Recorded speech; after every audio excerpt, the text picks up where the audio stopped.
episode of Vlogtober. We've made it to the last week. It is the 27th of October. It's cold. We're not going to be reading outside today, not because of the cold, because it is 57, so technically if it was sunny I would be reading outside, but it's raining, which, you know, cozy weather. I had a hot chocolate this morning, so it is cozy, but it's cold.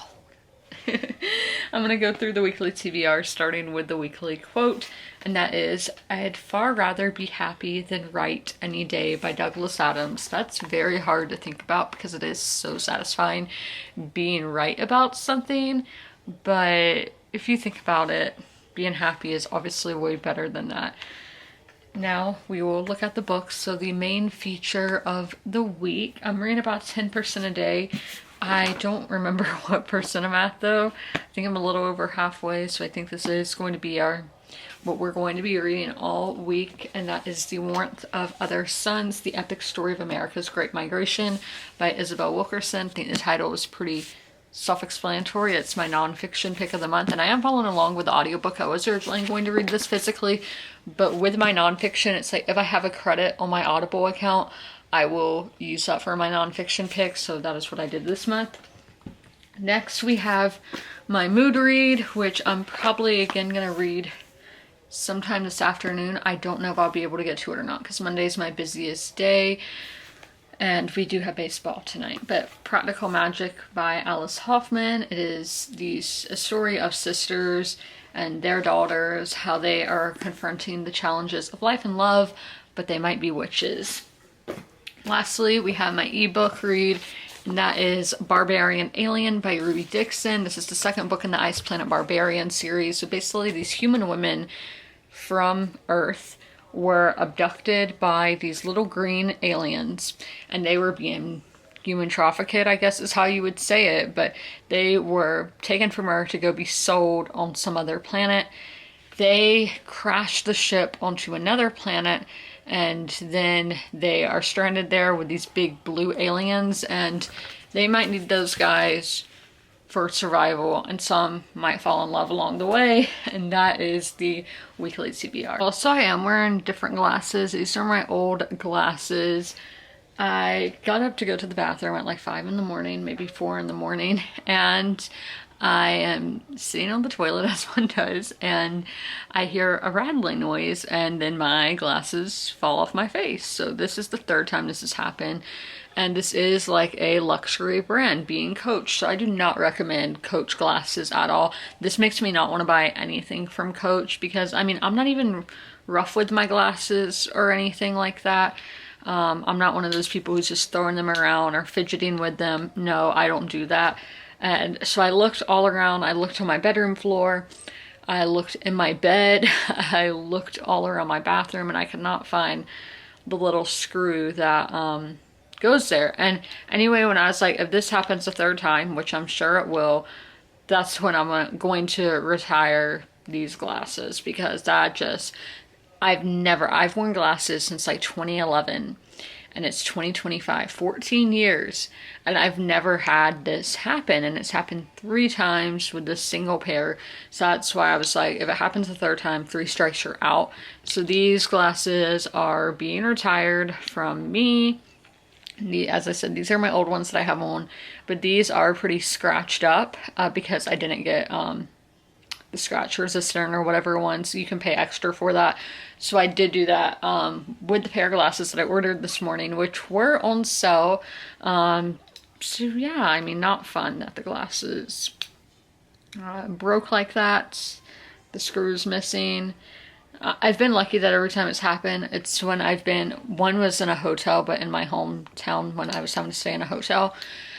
But I've been at home, because if this happened at the stadium yesterday, that would have sucked. So, I mean, yeah, we have to wait for my new glasses to get here, because as I said, these are scratched up, but I have to be able to see, right?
46 pages in the warmth of other suns, getting me to, I think it was 68%.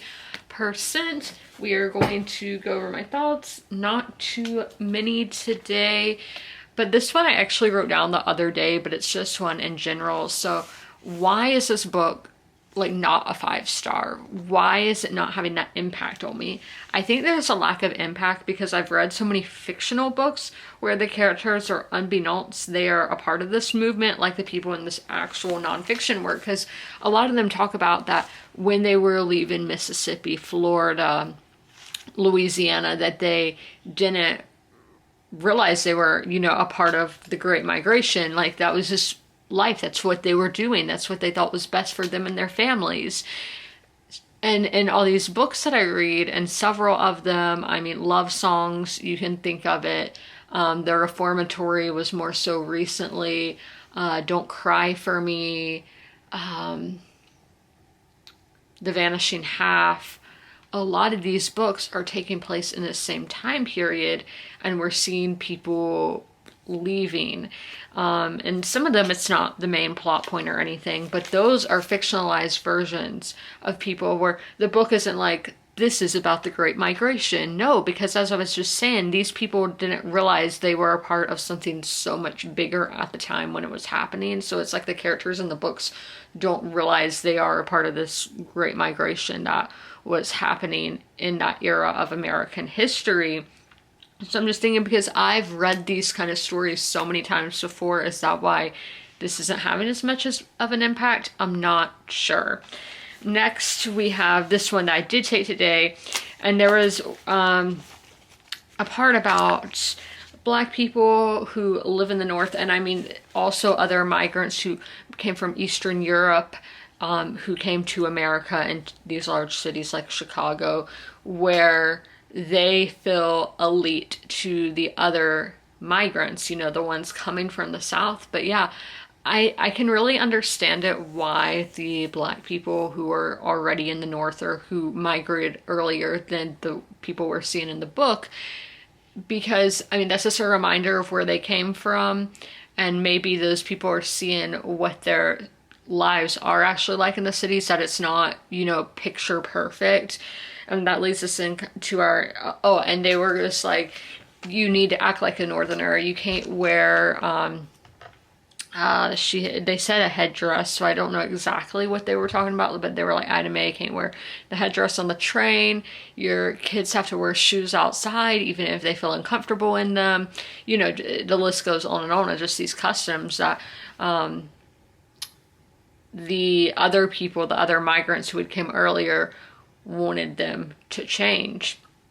And as I was saying, it kind of leads us into jobs, which was a big talking point in the book today, was what kind of work were these people doing and what kind of impact did it have on the economy when they came north? Because a lot of people, I'm saying white people, were like, we don't want to work with you because you're Black. And so there was one instance where I don't remember what city it was in. I think it was like a laundromat though. So this young Black woman gets hired, and there's like 5 other white women who work there, and they're like, we don't want to work with her. We're all gonna quit. So the owner was like, give it a week and let's see how you feel at the end of the week. And sure enough, they all became friends. So I'm like, yeah, just crazy. And then there were others. This was actually earlier with Bob, Dr. Foster. Ray Charles was one of his patients. We got that revealed today. But when he first he opened his practice, there were some Black people who did not want to go to a Black doctor because they're like, we're in California now, we can go to a white doctor. So they want to take advantage of everything that they couldn't do before. So it's just showing these people's struggles as they got jobs. With George, that was a really fascinating one because he gets a job working for the trains, which is now Amtrak. I don't know if it was back then. And he is going between the South and North, going between New York and Florida, like constantly. Yeah, it can be like a 48-hour shift. crazy. And I think that one's just really fascinating because how you're treated in one versus the other kind of thing. So that's all for today. I hope you guys enjoyed this video. If you made it all the way through, leave a sun emoji in the comments below. And as always, comment, rate, and subscribe. And don't forget to ring that notification bell to be notified when all my videos go live. I'll see you in my next one. Bye.